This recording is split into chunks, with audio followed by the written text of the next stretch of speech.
오늘 미가 1장 1절부터 16절까지 말씀으로 너희는 다 들을지어다, 너희는 다 들을지어다, 이런 제목으로 말씀의 은혜를 나누고자 합니다. 하나님은 모든 사람이 구원을 받으며 진리에 이르기를 원하십니다.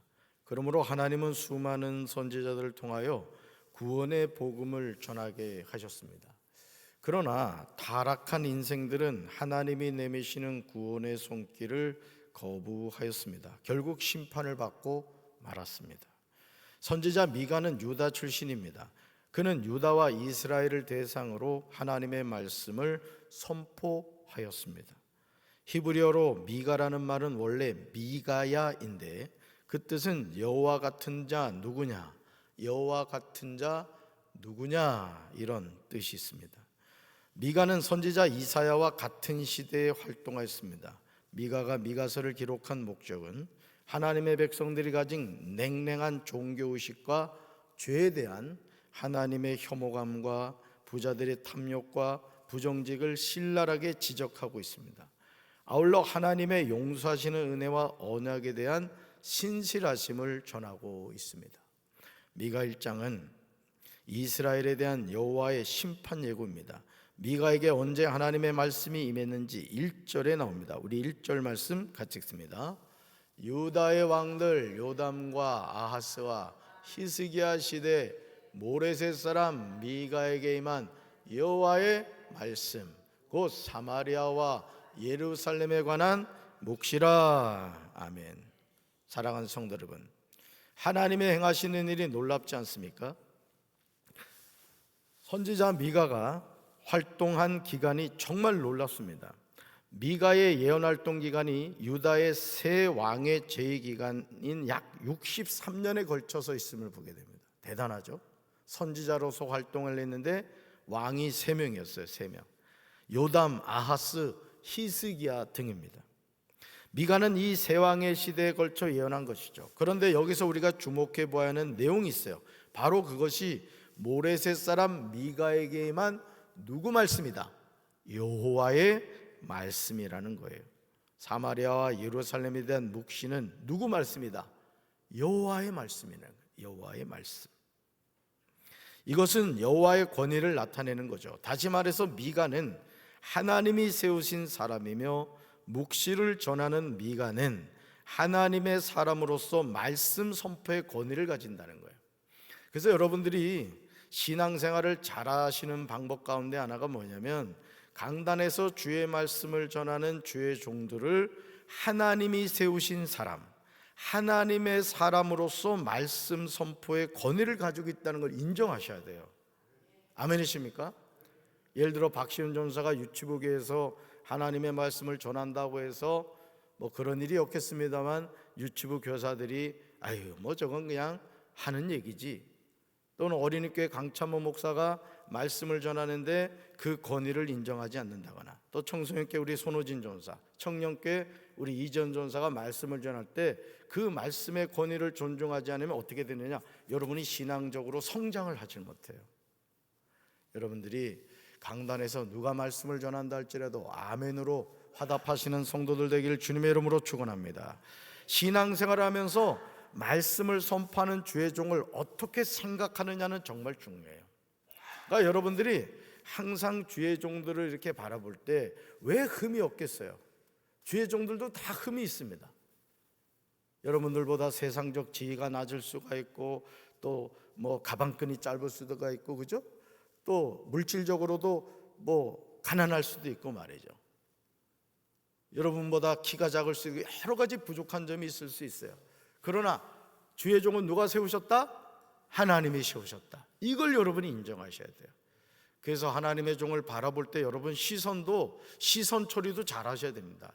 여러분 얼굴에 언어가 있다는 거 아세요?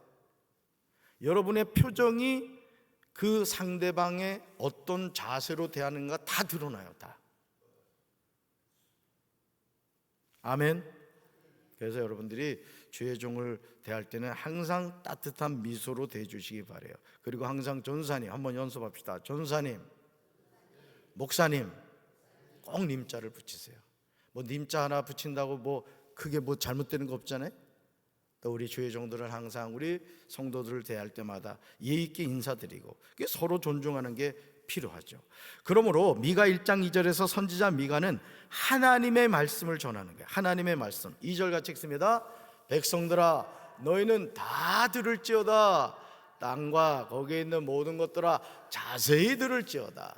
주 여호와께서 너희에게 대하여 증언하시되 곧 주께서 성전에서 그리하실 것이니라. 아멘. 여기서 백성들은 열방을 의미합니다. 하나님은 열방 앞에서 사마리아와 예루살렘을 고수하고 계세요. 이것은 사마리아와 예루살렘의 멸망에 대한 예언이 열방이 당할 멸망의 존재임을 보여주는 것입니다. 열방은 하나님이 하나님의 백성이라도 범죄하면 심판하시는 것을 보고 깨달아야 한다는 것이죠. 하나님은 멸망과 그 이유를 전하기 위하여 성전을 택하여 증거하십니다. 주님이 하늘의 성전에서 말씀하십니다. 미가 1장 3절과 4절을 보시면 살아계신 하나님이 그 계시던 곳에서 나오십니다. 이 땅에 내려오셔서 산꼭대기를 밟으십니다. 주님의 발밑에서 산들이 불 속에 밀초처럼 녹습니다. 골짜기들이 가파른 산 위에 흘러내리는 물처럼 갈라지는 데 심판입니다. 하나님은 하늘의 처소에서 나와 땅에 임자여 심판하고 계세요. 미가는 심판을 당하는 세상의 모습을 표현하면서 사마리아와 예루살렘이 당할 파괴가 얼마나 처참할 것인가를 강조하고 있어요. 그렇다면 이런 하나님의 심판을 당하는 이유가 무엇일까? 미가 1장 5절에 살아계신 하나님이 심판하시는 그 이유가 구체적으로 나와요. 그러니까 하나님이 복 주실 때 복 주시는 이유가 있고 심판하실 때는 심판하시는 이유가 있다는 거예요. 우리 5절 같이 읽습니다. 이는 다 야곱의 허물로 말미암음이요 이스라엘 족속의 죄로 말미암음이니라. 야곱의 허물이 무엇이냐? 사마리아가 아니냐? 유다의 산당이 무엇이냐? 예루살렘이 아니냐? 아멘. 왜 이스라엘이 하나님의 무서운 심판을 받습니까? 이스라엘 전체가 하나님의 심판을 당하는 것은 그들이 저지른 죄 때문이라는 거죠. 야곱의 허물, 이스라엘 족속의 죄 때문이에요. 이스라엘 전체가 자신의 의지를 가지고 하나님을 떠나 우상을 숭배했던 거예요. 그러니까 여러분, 우리가 이 새벽제단을 나오는 것도 하나님의 은혜지만 여러분이 의지를 가지고 계시는 거면 난 새벽기도 오늘 가야 되겠다. 아침에 눈을 뜨고 여러분이 그런 마음의 결단을 했기 때문에 오신 거예요.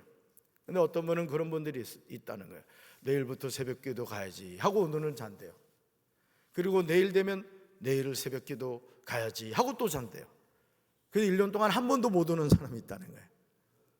여러분 마음의 결단하시고 항상 예배 자리를 사모하시고 은혜 자리를 사모하시는 우리 성도들 되기를 주님의 이름으로 축원합니다.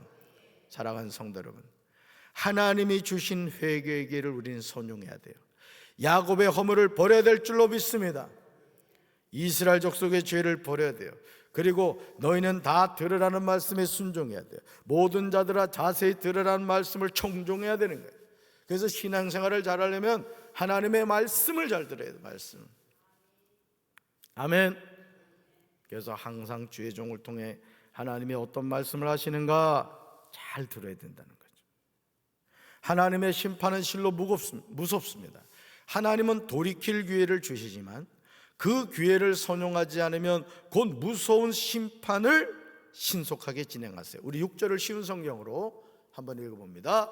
그러므로 내가 사마리아를 들판의 쓰레기로 만들어서 포도나무를 심을 만한 곳으로 삼겠다. 사마리아의 돌들을 그 골짜기로 쏟아 붓고 성의 기초까지 완전히 무너뜨리겠다. 아멘. 하나님은 하나님의 자녀에게 복을 주시는 줄로 믿습니다.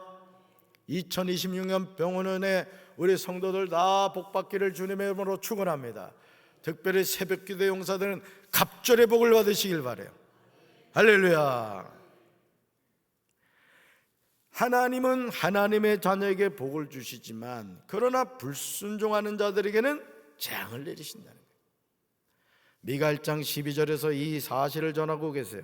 우리 12절 우리말 성경으로 읽습니다. 마롯에 사는 사람은 애타게 복을 받았으나 여호와로부터 임한 재앙이 예루살렘 성문에 내렸다. 아멘. 하나님의 자녀는 하나님으로부터 뭘 받아야 돼요? 복을 받아야 돼요. 복의 근원이시란 말이에요. 하나님으로부터 임한 재앙이 임하면 안 되는 거예요. 야곱의 허물이 무엇입니까? 이스라엘 족속의 죄가 무엇입니까? 미가 1장 7절에서 야곱의 허물인 우상을 하나님이 다 제거하시는 것을 보게 돼요. 하나님을 두려워하시길 바래요. 오직 하나님만을 섬기며 사시기를 주님의 이름으로 축원합니다. 그래서 여러분 운전하시는 분들 제가 5초 기도 늘 말씀을 드리죠. 그 짧은 시간이지만 주님 제가 운전합니다. 제 운전 경력을 자랑하지 않게 하시고 하나님께서 이 운전대를 잡아 주시옵소서.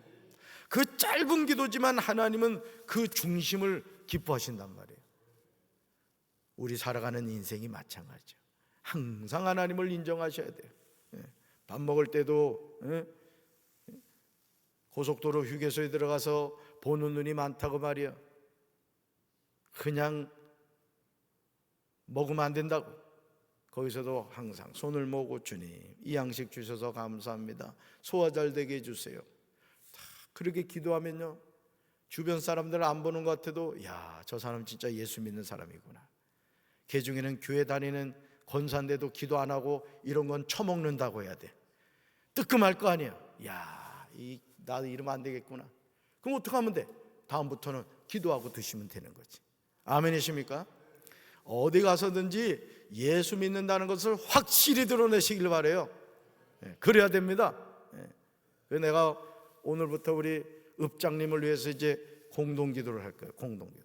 여러분도 기도하실 때 우리 강경읍장님을 위해 기도해 주시기 바랍니다. 우리 강경읍을 이끌어 가시는 행정 지도자란 말이에요. 솔로몬의 지혜를 주셔서 주변에 있는 이 집창청도 빨리 해결이 되고 저 아파트도 그냥 공사가 빨리 진행이 되고 그냥 그런 은혜가 있게 될 줄로 믿습니다.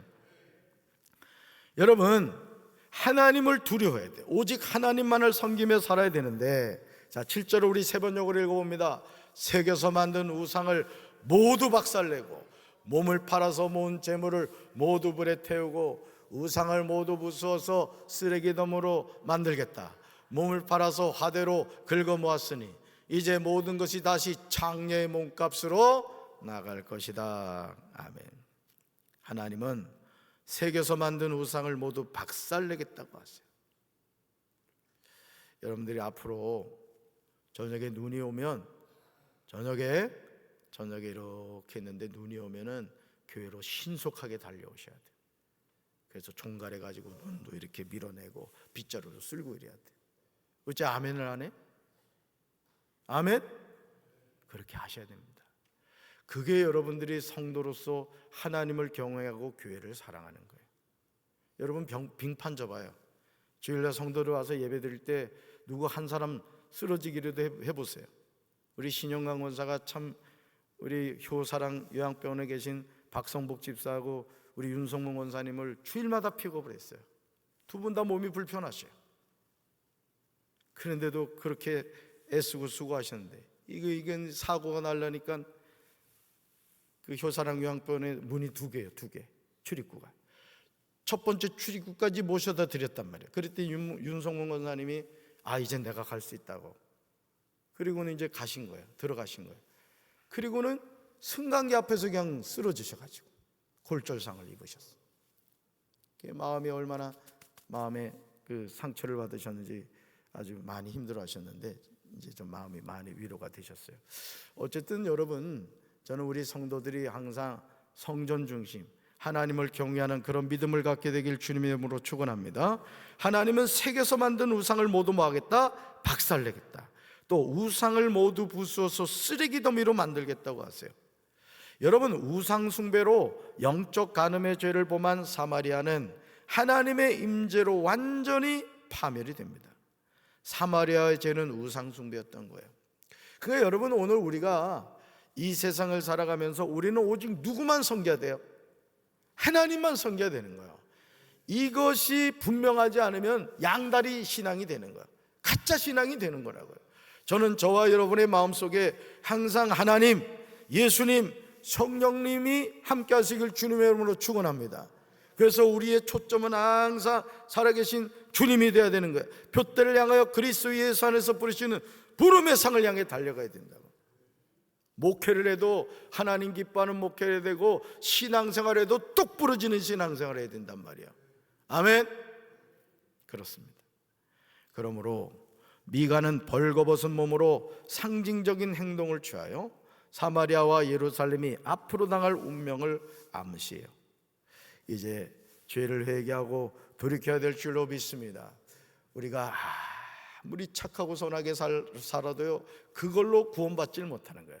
항상 예수님의 보혈로 알고도 지은 죄 모르고도 지은 죄, 늘 주무시기 전에 깨끗하게 샤워만 하지 말고, 육의 사업만 하지 말고, 영적으로 예수 보혈로 깨끗이 씻김 받으시고, 주님 편안한 안식 취하게 하여 주시옵소서, 내일 꼭 새벽 기도 가게 하여 주시옵소서 하면은 주님이 깨워주신단 말이에요. 아멘이십니까? 오늘 거룩한 성일, 내 안에 있는 우상을 다 멸해버리고 오직 살아계신 하나님을 100% 영과 진리로 예배드리는 우리 성도들 되기를 주님의 이름으로 축원합니다. 가슴에 손 얹겠습니다. 사랑의 주님, 오늘 우리 안에 우상이 있지 않습니까? 우리는 하나님을 섬긴다고 하지만 여전히 돈을 쫓고 세상 쾌락을 쫓고 세상 성공을 목말라 하지 않습니까? 하나님이여, 내 안에 정한 마음을 창조하시고 정직한 영을 새롭게 하여 주셔서 우리가 거룩한 예배자가 되게 도와주시고 하나님을 가까이 복이라고 했사오니 올 한 해 동안 더 하나님을 가까이 하여 성령 충만하게 하시고 하나님 주신 복받게 도와주시고 하나님의 은혜 가운데 살아가게 하옵소서. 오늘도 거룩한 성일입니다. 우리가 영과 진리로 하나님께 마음껏 예배드리는 시간 되게 하옵소서. 예수님 이름으로 간절히 기도합니다. 아멘.